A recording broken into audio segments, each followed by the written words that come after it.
오늘은 무지개 언약이라는 제목으로 은혜를 나누고자 합니다. 오늘 읽은 본문의 말씀은 9장 1절부터 창세기 9장 1절부터 17절까지인데요. 크게 두 파트로 이렇게 나눠져 있다고 볼 수 있어요. 하나는 먼저 9장 1절부터 7절까지는 방주에서 나온 그 노아를 하나님이 축복하세요. 복을 주십니다. 하나님이 복을 주시는데 어떻게 주냐면 생육하고 번성하고 땅에 충만하라 라고 이렇게 복을 주시죠. 생육하고 번성하고 땅에 충만하라는 그 복, 이것은 이미 우리가 한번 다 살펴봤죠. 이미 창세기 1장 28절에서 우리가 살펴본 바 있습니다. 복이 뭐였죠? 사실은 진짜 복은 뭐였어요? 우리가 영생을 얻는 거였죠. 그리고 하나님 앞에 무릎 꿇는 거였다는 걸 우리가 알 수 있고요. 또 생육하고 번성하고 땅에 충만하라는 것은 그냥 자녀들을 많이 낳고 땅에 충만하라는 의미도 있지만 더 큰 의미는 우리가 열매 맺는 삶을 통하여 하나님 앞에 기쁜 열매를 많이 맺는, 그래서 생명으로 살아간다라는 의미가 그 안에 담겨져 있음을 우리가 알 수 있습니다. 궁금하신 분들은 이미 제가 설교해 놓은 게 유튜브에 올라가 있으니까 그거 보시면 될 것 같고요. 근데 한 가지 좀 다른 게 있어요. 한 가지 다른 건 뭐냐면 생육하고 번성하고 땅에 충만하라 다음에 땅을 정복하라는 말을 하셨는데, 이 노아를 축복할 때는 땅을 정복하라는 말이 없어요. 왜 없을까? 학자들이 많이 연구를 했습니다. 왜 없을 것 같아요? 땅을 정복하라. 학자들은 이렇게 얘기합니다. 이 땅은 이미 인간의 죄와 허물로 타락해서 더 이상 모든 피조물이 어떤 상태에 처해 있어요?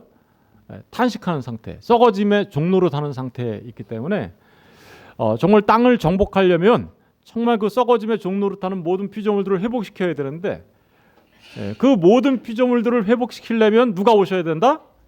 예수 그리스도가 오셔야 한다라는 사실을 내포하고 있기 때문에, 그래서 땅을 정복하라는 말이 노아에게는 주어지지 않았다라고 얘기합니다. 사실은 그러니까 이 땅을 정복하고 모든 만물을 회복하는 것은 우리 주 예수 그리스도가 오셔서 교회의 머리 되신 그분이 다시 모든 만물들을 회복해야만 가능하다라는 사실을 이 말씀 속에 기록하지 않고 있는 이유다라고 말합니다. 어찌되었든 9장 1절부터 7절까지는 이렇게 노아를 복 주시는 하나님으로 기록하고 있어요. 그렇게 복을 주신 하나님이 이제는 9장 8절부터 9장 17절까지는 이제 그 노아와 언약을 맺으십니다. 언약을 맺으세요. 우리 잠깐 성경을 볼까요? 9장 8절을 잠깐 보실까요? 9장 8절을 잠깐 보시면, 하나님이 노아와 그와 함께한 아들들에게 말씀하여 이르시되, 그죠? 노아와 그와 함께한 누구요? 아들들. 아들 몇 명이었죠? 3사람. 그들에게 말씀하여 이르는데 9절 보니까, 내가 내 언약을 너희와 너희 후손과 너희와 함께한 모든 생물, 곧 너희와 함께한 새와 가축과 땅의 모든 생물에게 뭐 한대요? 세우리니. 그러니까 언약을 뭐 하신다라는 거예요? 세우시겠다. 그리고 12절도 보세요. 하나님이 이르시되 내가 나와 너희와 함께하는 모든 생물 사이에 대대로 영원히 세우는 언약의 증거는 이것이다. 언약에 세우는 언약의 증거. 그러면서 뭐를 주셨어요? 무지개를 주신 거죠. 그리고 16절 가서 보세요. 16절에 가서 보시면 15절. 내가 나와 너희와 및 육체를 가진 모든 생물 사이에 내 언약을 뭐 한대요? 기억하리니. 그러니까 지금 하나님께서 노아와 노아의 아들들하고 이렇게 언약을 세우시는데, 세운다는 말을 2번 하셨고, 그리고 언약을 기억한다는 말을 하셨어요. 그래서 언약과 관련되어 이 3개의 이야기를 말씀하셨는데, 그 3개의 단어들을 우리가 살펴보면 하나님께서 노아와 노아의 아들들과 맺은 언약이 어떠한 것인지 우리가 알 수 있습니다. 그래서 오늘 먼저 이 언약이 뭔지 잠깐 살펴보고 넘어가도록 하겠습니다. 언약은 베리트라고 합니다. 히브리 말로 베리트. 이 뜻은 무슨 뜻이냐면요, 쪼개다, 가르다, 자르다 이런 뜻이에요. 고대 근동에서는요, 그 언약을 맺으면 이 언약을 이제 다른 말로는 계약이라고도 할 수 있고요. 그리고 약속이라고도 할 수 있고요. 또는 어떤 조약, 나라와 나라 사이의 조약이라고도 얘기할 수 있고요. 그리고 좀 더 확장하면 동맹을 맺다, 이런 의미도 있어요. 그런데 그런 조약과 계약을 할 때 반드시 두 당사자가 있죠. 두 당사자가 그 약속을 하는데, 약속을 하고 계약을 체결하면 그 약속이 깨지면 돼요, 안 돼요? 안 되잖아요. 그래서 그 약속이 깨지면 안 된다라는 의미에서 쪼개요, 뭔가를. 뭘 쪼갰을까요? 짐승을 반을 쪼개서 벌려놓습니다. 그리고는 그 약속의 당사자가 그 쪼개진 짐승 사이를 지나가는 거죠. 그리고 그것을 통해서 언약을 체결하는 거예요. 무슨 의미일까요? 너와 내가 이 언약을 안 지키면 안 지키는 자는 이렇게 짐승처럼 쪼개져서 죽는다. 이런 의미가 안에 있는 거죠. 그러니까 하나님께서 지금 언약을 체결한다는 얘기는, 노아와 언약을 체결한다는 얘기는 바로 그런 의미가 담겨져 있어요. 이게 바로 언약이라는 개념이에요. 그런데 오늘 사용되어진 그 세 개의 언약과 관련된 단어들을 살펴보면 이 하나님과 노아가 체결한 언약이 무슨 의미인지 정확하게 알 수 있어요. 첫 번째 내가 언약을 세우린다라고 말한 그 10절의 말씀에 보면 세우리니 이런 말이 나오죠. 그 말은 쿰이라는 단어가 사용되었어요. 쿰이 무슨 뜻일까요? 쿰이 어디서 사용되는지 아십니까 혹시? 예수님이 소녀야 어떻게요? 일어나라 할 때 뭐라고 그러셨어요? 달리다 쿰 이렇게 얘기했잖아요. 그죠? 소녀야 일어나라. 쿰이라는 게 일어나다라는 뜻이에요. 일어나다. 그러니까 일어난다는 얘기는 소녀야 일어나라 할 때 소녀가 어떤 상태였어요? 죽어 있는 상태였어요. 죽어 있는 상태였는데 그 소녀야 일어나라 할 때 쿰 그러면서 일어나라 할 때 그 일어난다는 건 무슨 의미가 있겠어요? 그러니까 회복하다, 살리다 이런 의미가 들어 있는 거죠. 그러니까 노아와의 그 언약의 가장 중요한 의미는 회복이라는 의미가 담겨져 있습니다. 그런데 두 번째로 쓰여진 단어 12절에 보면 거기는 세우는, 영원히 세우는 언약의 증거 이런 말이 있죠. 거기에는 그 세운다라는 말이 나탄이라는 말이 쓰였어요. 이 나탄이라는 말은 이런 거예요. 이 계약의 당사자는 쌍무 계약이죠, 그죠? 서로. 그런데 서로가 다 지켜야 되는 거죠. 그런데 이 계약은요, 노아와 하나님 사이에 맺어진 이 계약은 사실은 쌍무 계약의 형태를 띠고 있지만 일방적 계약이에요, 그죠?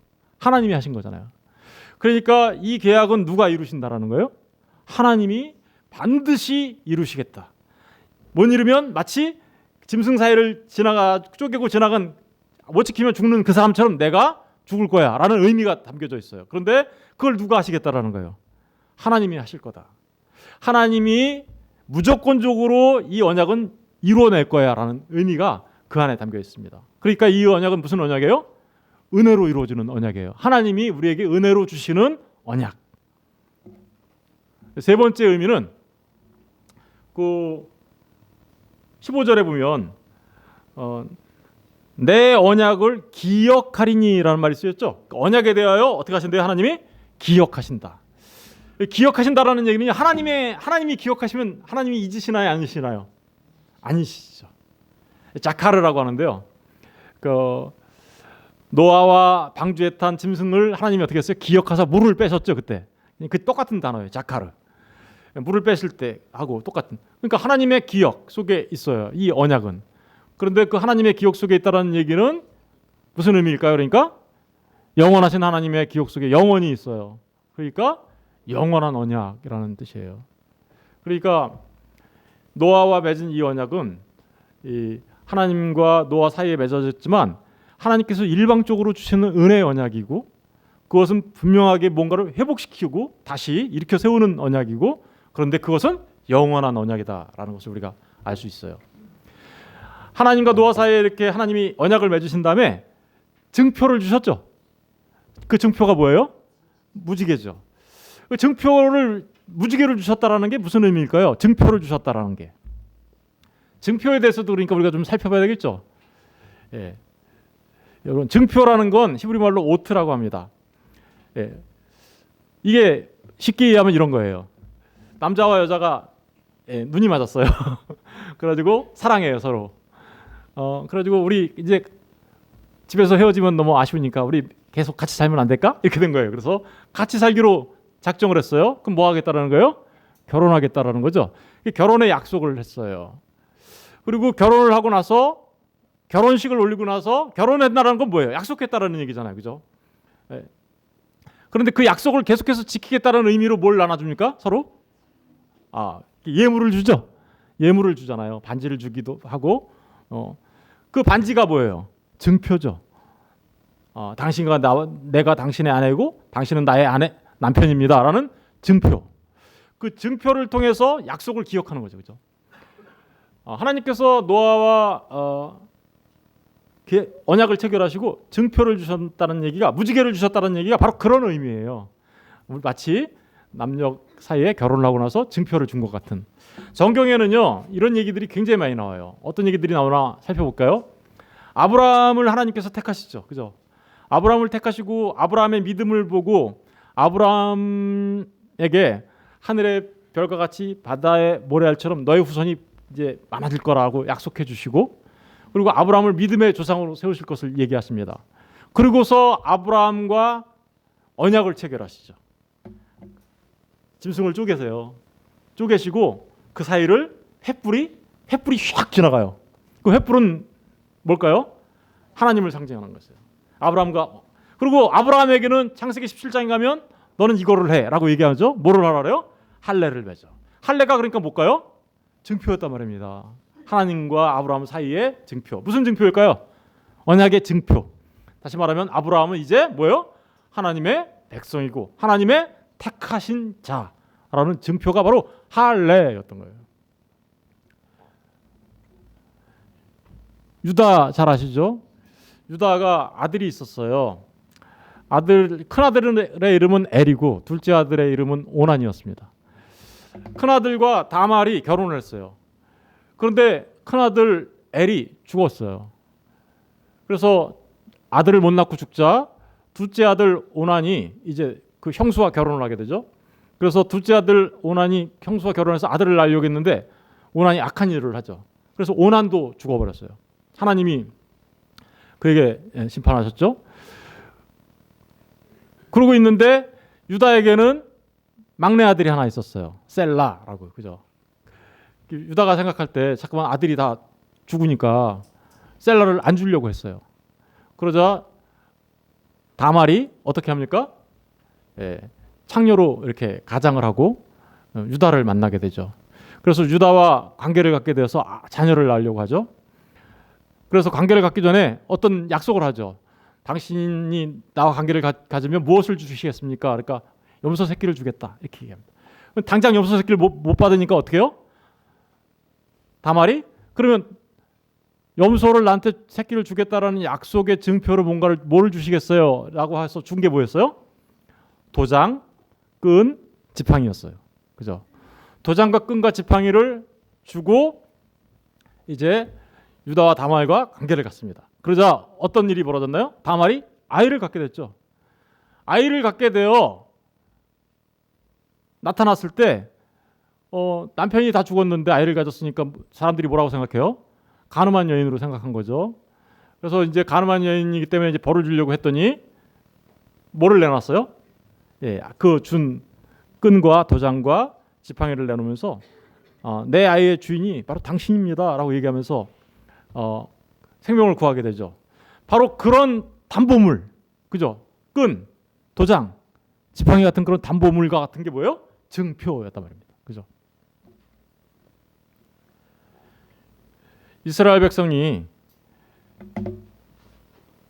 애굽에서 고난을 당하고 있을 때 하나님 앞에 부르짖자 하나님이 그들을 모세를 통하여 출애굽시키려고 하시죠. 9가지 재앙이 있었습니다. 그런데도 불구하고 바로의 마음이 강팍해지자 하나님이 마지막 재앙을 내리시죠. 그게 뭐예요? 장자의 죽음의 재앙이었어요. 모든 애굽 땅의 모든 장자들, 사람이나 짐승이나 모든 장자가 다 죽을 거다. 그런데 6월절 어린 양의 피를 문설주에 바르고 그 집 안에 들어가 있으면 그 집 안에 있는 사람들은 어떻게 한다고요? 살아남게 될 것이다. 죽음의 사자가 6월 넘어가게 될 거다. 그죠? 패스오버 할 거다.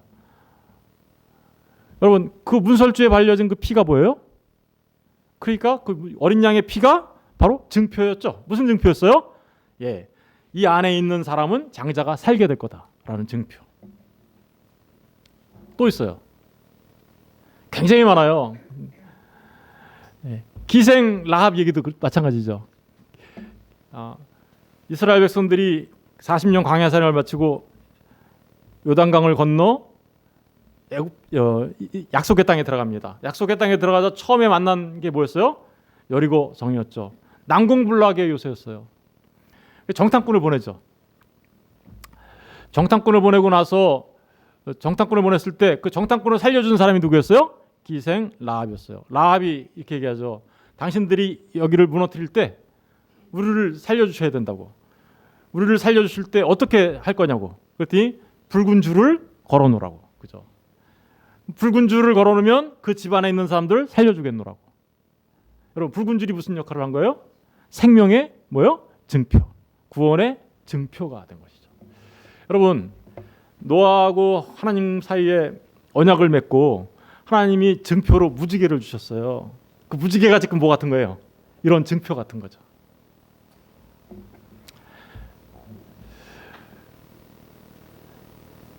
여러분, 언약을 체결하고 증표를 주시죠. 이렇게. 그런데 그 언약을 체결하고 우리에게 증표를 주신 분이 또 있네요. 마태복음 26장 26절 28절에 보니까 우리 다 같이 읽어볼까요? 시작. 그들이 먹을 때 예수께서 떡을 갖사 축복하시고 떼어 제자들에게 주시며 이르시되 받아서 먹으라 이것은 내 몸이니라 하시고 또 잔을 가지사 감사기도 하시고 그들에게 주시며 이르시되 너희가 다 이것을 마시라 이것은 죄사함을 얻게 하려고 많은 사람을 위하여 흘리는 바 나의 피 곧 언약의 주님이 뭔가를 언약의 무엇이라고 얘기하죠? 언약. 그게 뭐였어요? 주님이 피 흘리시는 게 무슨 그게 새로운 언약이라고 얘기하시는 거예요. 새 언약. 언약을 체결하세요. 주님이 이 땅에 오셔서. 그런데 그 언약은 어디서 이루어지는 거예요? 사실은 저것은 주님이 최후의 만찬 때 제자들한테 한 거였죠. 근데 그 최후의 만찬이 뭘 상징하고 있었나요? 주님이 주신 그 포도주 잔과 주님이 떼어주신 그 떡은 뭘 상징하고 있는 거예요? 주님께서 십자가에 달려 찢겨지시는 주님의 살, 그리고 그곳에서 흘리시는 주님의 피, 이걸 말하는 거였잖아요. 그걸 주님이 뭐라고 하냐면요, 언약, 새 언약 이렇게 얘기해요. 그러고 나서 그 십자가에 죽으신 예수님께서 언약을 체결하신 다음에 우리에게 증표를 주세요. 무슨 증표를 주셨을까요? 혹시 여기 나는 그런 거 받은 적 없는데 이렇게 생각하시는 분 계신가요? 여러분 모두에게 증표가 있어요. 고린도후서 1장 22절을 볼게요. 다 같이 읽어보겠습니다. 시작. 그가 또한 우리에게 인치시고 보증으로 우리 마음에 보증으로 담보물로 뭘 주셨다고요? 성령을 주셨다. 여러분, 예수 믿는 사람들은요, 그리스도 예수의 십자가 안에서 하나님과 새로운 언약을 맺은 사람들이고, 그리고 그 새 언약을 맺은 사람이라는 증거로 뭘 주셨다고요? 담보물, 다시 말하면 증표를 우리에게 주셨는데 그게 누구시냐? 성령이라는 거예요. 에베소서 1장 13절도 읽어볼게요. 시작. 그 안에서 너희도 진리의 말씀을 곧 너희의 구원의 복음을 듣고 그 안에서 또한 믿어 약속의 성령으로 인치심을, 성령을 선물로 받은 사람들, 그 사람들이 뭐요? 담보물을, 증표를 받은 사람들이에요. 그런데 목사님, 나는 받았는지 안 받았는지 잘 모르겠어요. 이런 분들 많이 있죠? 자신을 잘 점검해 보세요. 정말 여러분들이 진리의 말씀을 들었나요? 저기 지금 뭐라고 돼 있어요? 진리의 말씀 곧 너희 구원의 복음을 듣고, 이렇게 돼 있죠. 여러분, 성령님을 담보물로 받는 사람들에게 나타나는 첫 번째 현상은 뭐냐면 진리의 말씀을 들어야 돼요. 재미난 말씀 말고, 웃기는 말씀 말고, 나에게 용기 주는 말씀 말고, 나를 지식으로 많이 세상 지식으로 쌓아주는 말씀 말고, 진리의 말씀. 진리가 뭐예요? 우리를 진짜 자유케 해주실 그 말씀. 다른 말로 바꾸면 뭐예요? 구원의 복음. 그걸 들어요, 이 사람들은. 그리고 그 복음을 듣고 그 안에서 또한 어떻대요? 믿어요. 정말 믿어요. 여러분들이 정말 진리의 말씀을 듣고 그 진리의 말씀, 구원의 복음을 믿어요? 그러십니까? 정말로? 그러면 여러분 안에 누가 있는 거예요 지금? 그걸 성령이 인치하셨다고 얘기하는 거예요. 성령이 인치는 사람들에게 나타나는 것은 이렇게 겉에서 부르는 하나님의 말씀의 선포를 들어요. 정말 진리의 말씀을 들어요. 그리고 그 진리의 말씀, 복음의 말씀을 통하여 믿음이 자기 안에 있어요. 그러면 내 안에 누가 계신 거예요? 담보물 대신 성령님이 계신 거예요. 그 사람은 하나님과 무슨 언약을 체결한 거예요? 새 언약, 생명의 언약을 체결한 사람이에요. 바로 그런 의미가 이 노아가 하나님과 맺어진 그 언약 사이에 담겨져 있는 의미입니다. 그런데 이제 정말 노아가 어떤 식으로 언약을 체결했는지 우리가 이제 지금 살펴봤는데, 하나님께서 그러면 그 담보물, 다시 말해 증표로 주신 그 무지개에 대해서 알아봐야 되겠죠. 근데 무지개가 언제 떴나요? 여기에 보니까 우리 무지개에 대해서 이제 기록되어 있는 말씀을 볼게요. 13절을 보시면 12절의 마지막 부분부터 영원히 세우는 언약의 증거는 이것이다. 그죠? 이것이니라. 그런데 13절, 내가 내 무지개를, 무지개가 누구의 무지개래요? 내 무지개를 구름 속에 두었나니 이것이 나와 세상 사이의 언약의 증거다. 언약의 증표다. 증거다라고 이렇게 얘기하죠. 여러분, 무지개가 어디에 있대요? 구름 속에. 그 밑에도 보세요. 14절, 내가 구름으로 땅을 덮을 때에 무지개가 구름 속에 나타나며, 무지개가 구름 속에서 나타난대요. 그리고 16절도 보세요. 16절, 무지개가 구름 사이에 어떻게요? 있으리니. 구름 속에서 나타난다고 그랬다가 또 이번에는 구름 사이에서 나타난다고 그러죠. 근데 사실은 영어 성경을 보면 in the cloud예요. 다시 말하면 그냥 구름 속이에요. 똑같이 구름 속에서 나타나는 거죠. 이 무지개가. 여러분 무지개 보신 적 있으시죠? 예. 무지개 언제 뜨나요? 비 온 후에. 그러면 비가 오면은 구름이 어떻게 됐나요? 먹구름이 하얀 뭉게구름 같은 걸로 변해 있고, 그리고 해를 등지고서 이렇게 보면 어때요? 무지개가 떠 있죠. 근데 오늘 여기 성경에서는 무지개가 지금 어디 있대요? 구름 속에 있대요.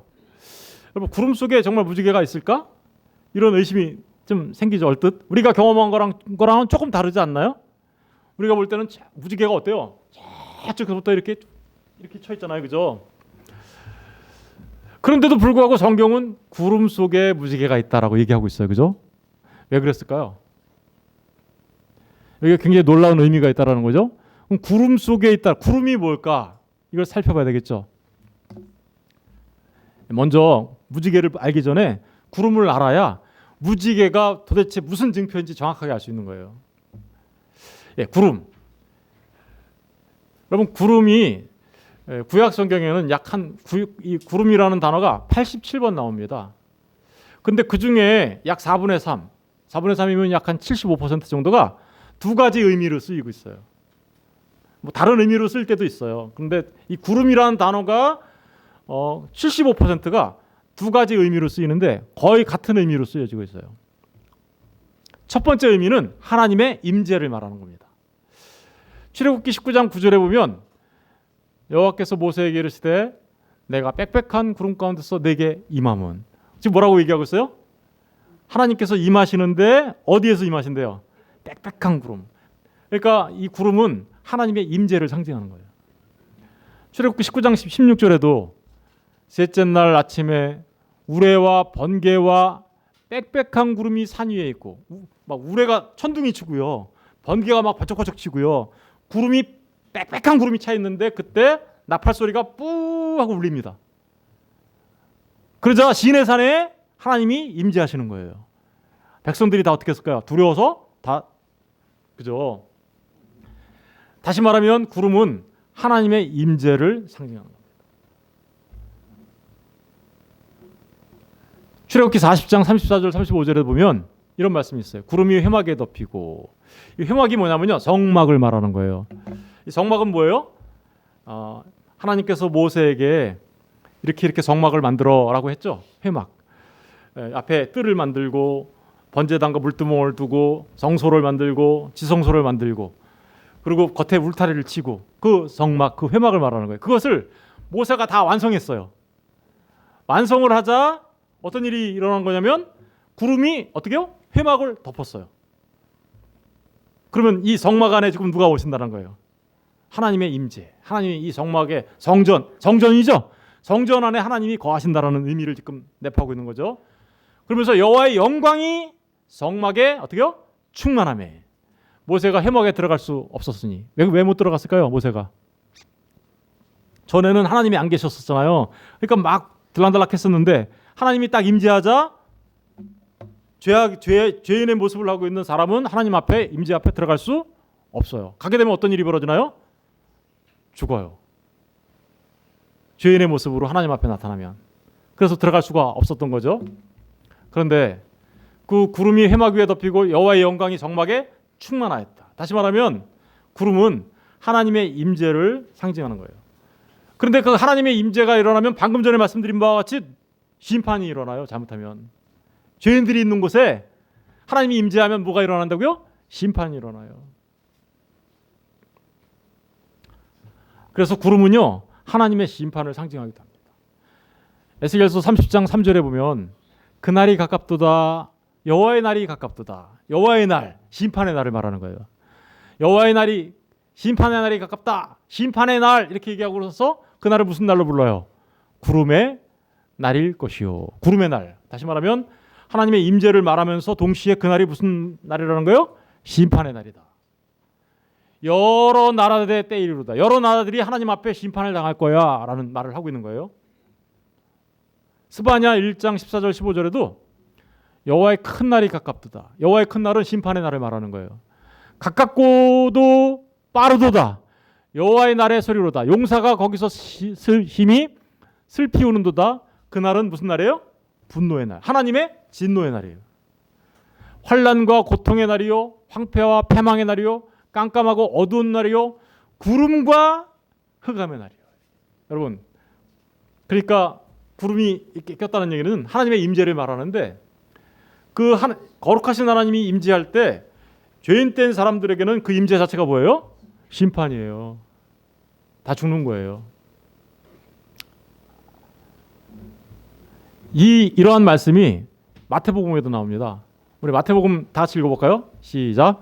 그날 환난 날 후에 즉시 해가 어두워지며 달이 빛을 내지 아니하며 별들이 하늘에서 떨어지며 하늘의 권능들이 흔들리리라. 그때 인자의 징조가 하늘에서 보이겠고 그때 땅의 모든 족속들이 통곡하며 그들이 인자가 구름을 타고 능력과 큰 영광으로 오는 것을. 인자가 누구죠? 우리 주 예수 그리스도. 주님께서 재림하실 때 구름을 타고 오신다 그러죠. 하나님 큰 영광 중에 하나님의 임재를 지금 말하고 있는 거죠. 그런데 그 구름 타고 오시는 주님에 의해서 뭐가 일어난다는 거예요? 심판이 일어나게 될 거야. 심판이 일어나게 될 거야. 라는 것을 말하고 있는 거죠. 여러분, 하나님이 임재하십니다.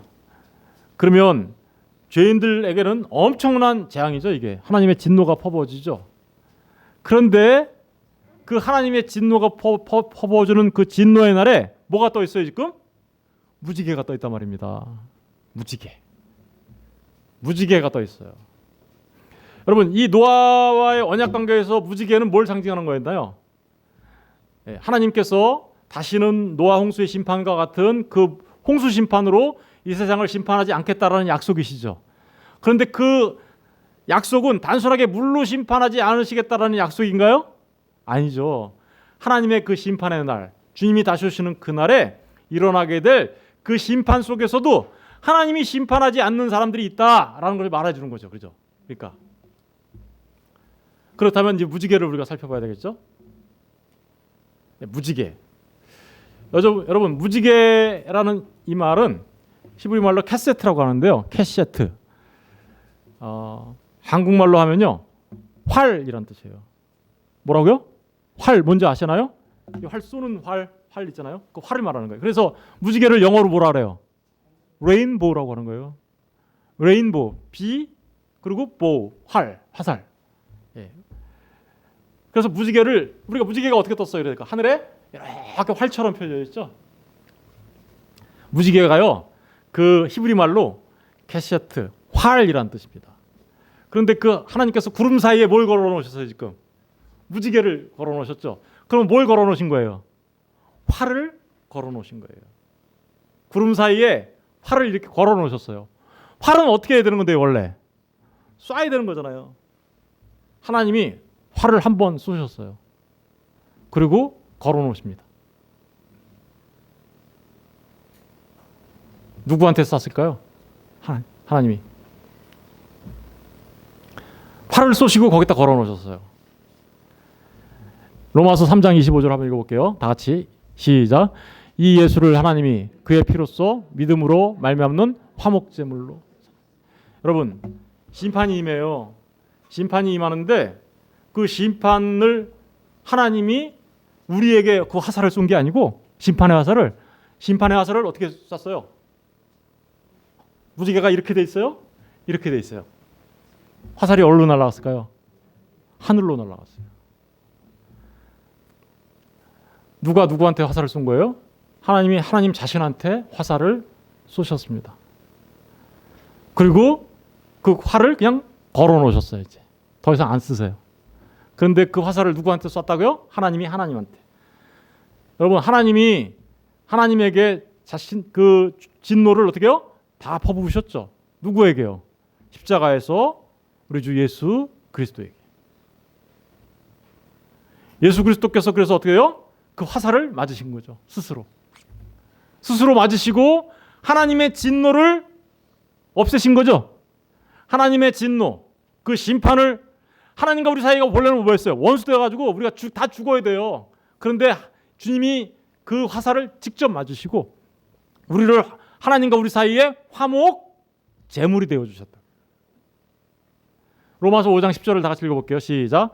곧 우리가 원수 되었을 때 그의 아들의 죽으심으로 말미암아 하나님과 화목하게 되었은즉 화목하게 된 자로서는 더욱 그의 살아나심으로 말미암아 구원을 받을. 여러분, 우리가 하나님과 원수 되었었어요. 그래서 하나님의 임재하시면요, 우리는 그 하나님의 진노 속에서 심판을 받아 다 죽어야 되는 존재들이에요. 그런데요, 그 하나님이 임재하실 때, 구름, 그죠? 하나님이 임재하실 때, 하나님의 진노가 퍼부어질 때 무지개가 떴어요. 그 아들이 그 화살을 맞으시고 십자가에 달려 죽으신 거죠. 그리고 그 일을 통하여 하나님과 우리 사이를 화목하게 만드셨어요. 화목하게 만드셨어요. 그 일을 통하여 우리가 어떻게요? 심판을 피할 수 있는 길을 만들어 놓으신 거죠. 노아의 약속을 통하여 다시는 물로 심판하지 않겠다고 하신 그 약속이 예수 그리스도 안에서 우리에게 이렇게 성취된다는 사실을 우리에게 말해주고 있는 겁니다. 골로새서 1장 20절에 보니까 그의 십자가의 피로 화평을 이루사 만물 곧 땅에 있는 것들이나 하늘에 있는 것들이 그로 말미암아 자기와 화목하게 되기를 기뻐하셨다. 이거 노아하고 언약하고 똑같죠? 온 세상이 심판당하지 않을 거야. 무지개로 인해요. 근데 지금은 누구로 인하여? 십자가의 피로 인하여. 요한일서 2장 2절 보니까 그는 우리 죄를 위한 화목제물이니 우리만 위할 뿐 아니요 온 세상의 죄를 위함이라. 요한일서 4장 10절에 사랑은 여기 있으니 우리가 하나님을 사랑한 것이 아니요 하나님이 우리를 사랑하사 우리 죄를 속하기 위하여 화목제물로 그 아들을 보내셨습니다. 여러분, 무지개가 누구였어요? 그러니까 예수님의 십자가에 달리신 우리 주 예수 그리스도였던 겁니다. 하나님의 진노와 심판이 임할 때 그 구름이 뜰 때 거기에 있었던 무지개는 바로 우리 주 예수 그리스도의 십자가였던 거예요. 그러니까 이 무지개 언약은요, 하나님의 영원하신 사랑의 언약이에요.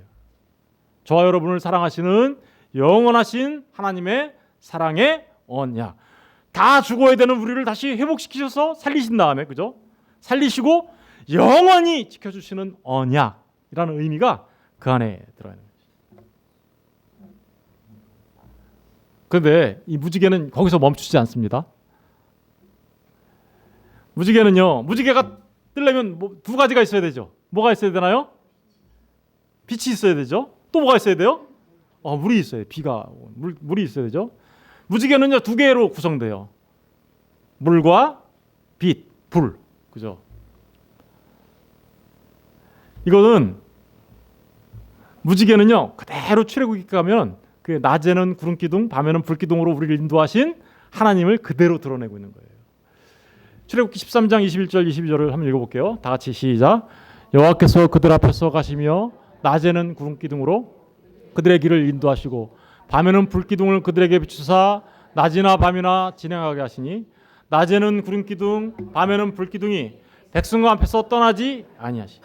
여러분, 그 무지개는요 낮에는 구름 기둥, 밤에는 불 기둥을 나타내는데 이스라엘 백성들이 40년 동안 광야 생활을 통하여 약속의 땅으로 갈 때, 그죠? 그 이스라엘 백성들을 인도해 가셨던 하나님, 그게 무엇으로 드러난 거예요? 낮에는 구름 기둥, 밤에는 불 기둥.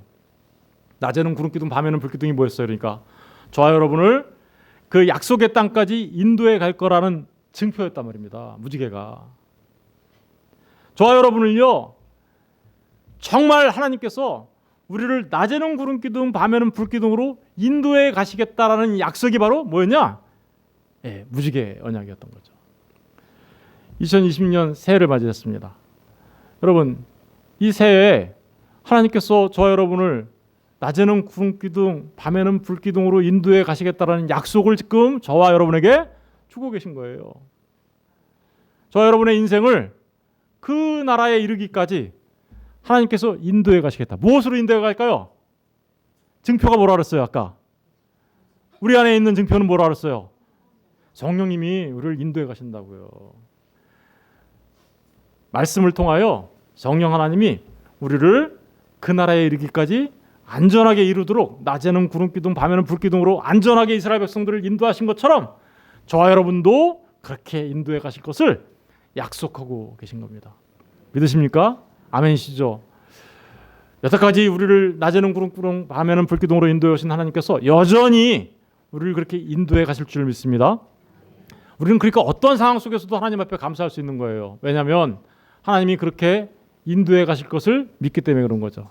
예. 그런데 이 무지개가요 어디에 있나 한번 보세요. 어디에 떠 있나? 계시록 4장 2, 3절 한번 볼게요. 다 같이 시작. 내가 곧 성령에 감동되었더니 보라 하늘의 보좌를 베풀었고 그 보좌 위에 앉으신 이가 있는데 앉으신 이의 모양이 벽옥과 홍보석 같고 또 무지개가 있어 보좌에 들렸는데 그 모양이 녹보석 같더라. 사도 요한이 하나님께 이끌려 성령님께 이끌려 가지고 하나님의 보좌를 봤어요. 하나님이 계신 그 하나님 나라의 보좌를 목격했어요. 그리고 기록한 게 계시록 4장이에요. 그런데 내가 곧 성령에 감동되어 하늘의 보좌를 봤더니 보라 하늘의 보좌가 베풀었고 그 보좌 위에 앉으신 이가 있는데 보좌 위에 앉으신 이가 누구죠? 하나님이시죠. 하나님이 거기 보좌에 앉아 계세요. 그런데 그 보좌가 어떻게 돼 있나 보세요. 앉으신 이의 모양이 벽옥과 홍보석 같고 이건 이제 하나님을 설명하는 거고요. 그런데 또 무지개가 있어. 보좌에 둘렀다 이렇게 나오죠. 그 하나님의 보좌가 뭘로 둘러져 있어요? 무지개로 둘러져 있어요. 하나님이 아까 내가 무지개를 보고 기억하사 이렇게 얘기하죠. 하나님의 보좌에 무지개가 쳐 있어요. 그래서 하나님은 항상 그 무지개를 보고 기억하세요. 그리고 그 무지개를 보고 기억하셔서 심판을 당해야 될 자들에게 하나님의 뭐를 주세요? 사랑을 주세요. 그리고 더 나아가 하나님의 보좌가 무지개로 둘러싸여 있다라는 얘기는 하나님의 통치가 무엇으로 하겠다라는 거예요? 무지개로 하겠다라는 거예요. 하나님의 통치는 무지개 언약을 기초한 통치야 이런 뜻이에요. 그렇다면 무지개 언약은 무슨 언약이었어요? 하나님의 영원하신 사랑의 언약이었단 말입니다. 하나님 나라는요 그렇게 사랑으로 통치되어지는 나라입니다라는 뜻이에요. 여러분, 저와 여러분을 사랑하시는 하나님께서 영원토록 하나님의 그 무한하신 사랑으로 우리를 통치해 주실 것을 약속하고 있는 게 뭐예요? 바로 무지개라는 의미인 거죠. 하나님 나라는요 두 가지의 통치겠죠. 그러니까 하나님은 절대로 하나님 나라는 특징이 뭐냐면 그러니까 뭐예요? 공의, 죄 없는 나라예요. 그죠? 죄가 없는 나라. 그죠? 그리고 하나님의 나라는 무슨 나라요? 사랑의 나라예요. 그래서 그 나라를 뭐라고 얘기하냐면요. 사랑의 아들의 나라라고 말하는 거예요. 아들이 누군데요? 예수 그리스도. 여러분, 저와 여러분의 삶을 그 나라에 이르기까지 하나님의 사랑이 낮에는 구름기둥 밤에는 불기둥으로 인도해 주십니다. 그런데 그 나라에 갔더니 거기는 완전한 사랑의 나라인 거죠. 완전한 사랑의 나라. 그 사랑을 우리에게 주시겠다라고 하신 약속이 뭐냐? 무지개 언약입니다. 여러분, 저와 여러분 올 새해 첫 주 이렇게 주님 앞에 나오셨는데 하나님이 여러분들을 사랑하심을 무지개를 통해서 보여주고 있는 거죠. 여러분들이 비가 온 후에 무지개를 뜨는 모습을 보게 된다면 여러분은 당연히 하나님의 사랑을 떠올려야 할 것입니다. 아니, 그 무지개는 하나님의 보좌에 영원토록 있는 무지개예요. 그러면서 하나님의 보좌를 생각할 때마다, 하나님을 생각할 때마다 무지개를 떠올리고 하나님이 저와 여러분을 사랑하시지, 낮에는 구름기둥 밤에는 불기둥으로 인도해 주시지, 그리고 영원히 사랑으로 통치해 주신다고 하셨지 라는 그것을 믿으며 어떠한 경우에도 흔들리지 않는 믿음을 가지고 살아가는 저와 여러분 되셨으면 좋겠습니다. 정말 그게 진정한, 아까 노아에게 준 복의 진정한 내용입니다. 기도하시겠습니다.